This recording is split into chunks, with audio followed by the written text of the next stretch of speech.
Banana. Hoy! Hey, Hey! am I supposed to tell a story? Do you want to? Ooh, look at this chick. Okay, guess not. That's Alright. right. Guess we're not I gonna... heard someone was moving onto that old farm. I'm so gloomy and loomy. She didn't look gloomy. Gloomy and loomy. Are you gonna tell the story? You don't have to. Oh yeah, I broke my tailbone playing softball. I just like somebody was trying to the first baseman was trying to catch the ball, and I was just ignoring that their body was there, and I just ran through them, and I flipped over the body and landed on my back, and I broke my tailbone. Ooh, I've done that before playing baseball. Broken your tailbone or just flipping over someone? Flipping over someone. I got the wind knocked out of me. Oh, it doesn't feel good. No, it doesn't. What was? Do you remember the first time you had your the wind knocked out of you? That was that time.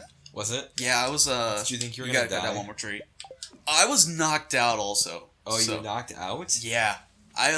What? Yeah, it was pretty great. This story is a roller coaster of emotions. Yeah, I was how old was I? Probably about 7 or 8. Uh-huh. And the ball got hit, and I was on first, so I had to run to second. Right. And I ran full speed. You got enough wood button. Yep. I ran full speed, and the kid, he just put his glove out. He might have put his shoulder down. I don't know. I was running fast. At least I think I was. I don't remember a lot, honestly. And next thing I know, I'm on the ground, I guess, and I am breathing heavy. I don't remember a single thing. And it was not a pleasant time for me. That is also... I've been knocked out multiple times playing sports. It's happened to me once playing basketball, too. One time, Devin and I raced, and I thought he was going to die. That was a fun Where am time. I going? I don't know. See, I am a runner. I haven't been running as of late, but for quite a while, about a year, I was running 3 miles every day. I am competitive. Devin is unbelievably competitive, incredibly so. I think it doesn't help that I played sports. So, how long do you think the run was? It must have been a quarter of a mile, probably. It was long. Yeah, and we were going to sprint. It was a race, so we're going to run as fast as we could. I did.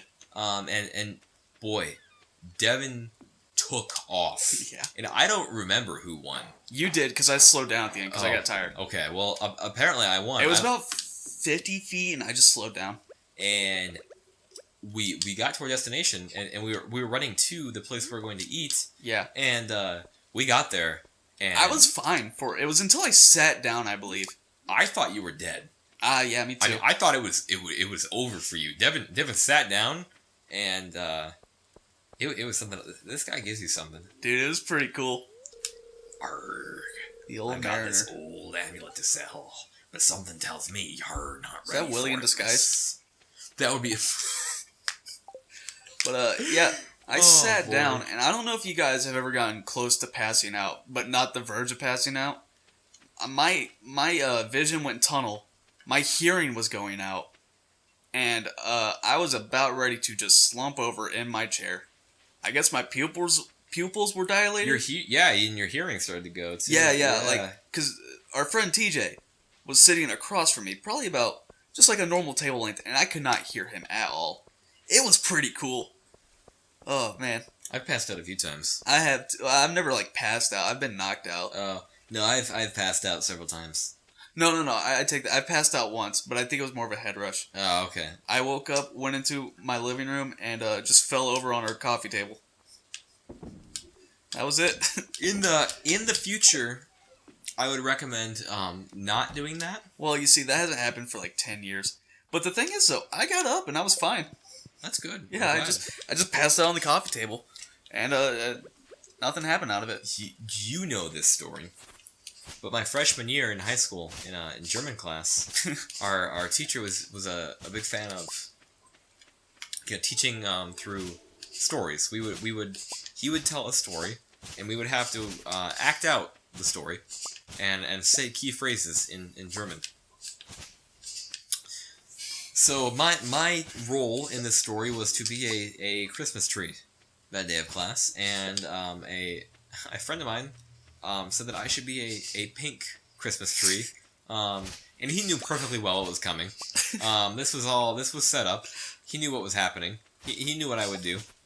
So I did what I did, and if you block your throat with your tongue, and then try very hard, excuse me, And then try very hard to breathe out. Your trachea, or whatever that thing is in your throat, will expand, and it will cut off blood circulation to your brain. And your brain is in your head, and your face turns purple. Marcus, you wonder why you act the way you do sometimes nowadays. Oh, dude, I've had 5 concussions, so It's that, but you also cut off blood flow to your brain. Oh, yeah. And there was a time I huffed cement, or rubber cement, too. Yep. That's a pretty good story. And the time I just inhaled ammonia, boy, I was a joy in high school. So anyway,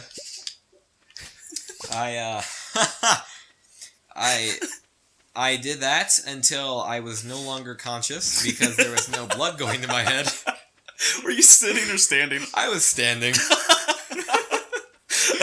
And next thing I knew, I was on the ground. I thought I was dreaming. I was dreaming, and I remember moaning. I just remember laying on the ground thinking I was dreaming, and then I needed to moan. I just needed to go. You had to breathe somehow.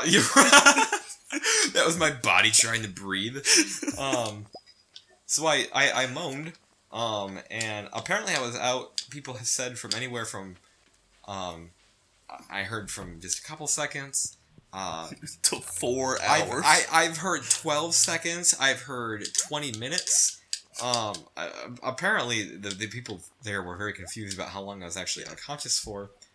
But yeah, I'm gonna that makes sense. bed. I will say though, because like when you pass out or get knocked out, it feels like you took a nap. Yeah. Like you were asleep forever, so you have no idea. I woke up and I didn't know what was happening, and people were talking to me, and you know how the people in the Sims talk?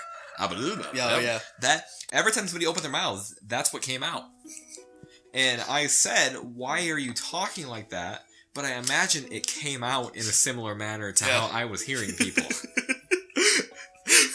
Judging by, I remember the shock and response to the people around me. And then I just remembered being hoisted up by the two biggest, hoisted up in the air in the two, biggest guys in the classroom. And they carried me across the school to the nurse's office. It's pretty good. And I distinctly remember looking at all the posters and signs throughout the building. Yeah. And them being in Japanese. And I couldn't figure out, why on earth are all the posters in the building in Japanese? I'd like to apologize for joking about your grandpa's little cottage when we first met. I know it's a family heirloom and you might have been extremely offended. However, you might need some more space someday. That's where I can help. If you bring me some raw materials to... I can expand your house. What? The first expansion I offer includes a kitchen. No running water, however. With a kitchen, you'll be able to cook recipes you've learned. Anyway... P.S. Hope you like river water. So the next thing I knew, I was at a hospital, I guess, and my mom was there, and I was just, talking to her, and I didn't remember, actually gaining consciousness, but apparently I had conversations with her, unrelated to having a concussion. She said I didn't know that I'd fallen or anything, I just was, moaning. So yeah, the Dr. Ava, the doctor, she told me that she goes by Dr. Ava. I've known her my whole life. Mm-hmm. Because she's Malaysian, and I still don't know how to pronounce her last name, and neither does anyone else, because we're Americans. Yeah. And that's generally, we're not very good at that. So she just goes by Dr. Ava, which is part of her first name. Mm-hmm. So she told me that you hit your head twice. And it looks like you got 2 concussions in one sitting. That's impressive. I fell back and hit the chalkboard behind me, the metal, the eraser holder part. Yeah. And I hit that, and then I fell forward, and just my forehead landed on the linoleum. Yeah. So that was uncomfortable. All things considered. Because every time you've given yourself a concussion, it always seems to be your fault. Most of them were football. 3 of them were football. I can see that, but most of these stories involve you just trying to hurt yourself. Not on purpose. Yeah, there was the one time, one of my concussions, I was at, and I could have seriously, what? I need anchovy to rub on my sore elbow. Well, absolutely, Jody. I would love to get you an anchovy to rub on your elbow. Boy, I was at camp, one year, and every year at camp we would go to the lake because there was a river right outside of camp, but you couldn't really swim in the river like you could in the lake. So at the lake there was a high diving board, and I thought that most people at camp didn't want to go on the high diving board because they're high schoolers. Yep. And today, pretty scary. Today, I would be more scared of going on a high diving board than I would have been in high school, probably because of this experience. Probably. But I went to dive off of the high diving board, and I thought I was so cool. But the issue with the entire thing was I didn't think like, okay, when I go down the high diving board and I dive, this is going to be the form I'm going to use, and I'm going to like hit the water this way. I didn't put my hands out in front of my face. I just broke the water with my head. And I know in hindsight, I probably could have broken my neck doing this. And I hit the water, and I don't remember anything. I remember being really afraid because I could not figure out which way was up. Oh, that's a great mental image. Ooh, I want this. So that's what happened. I went off the high diving board and I broke the water with my head. And I'll tell more fun stories about hurting myself, I guess, next time on Banana Nut. See you guys later.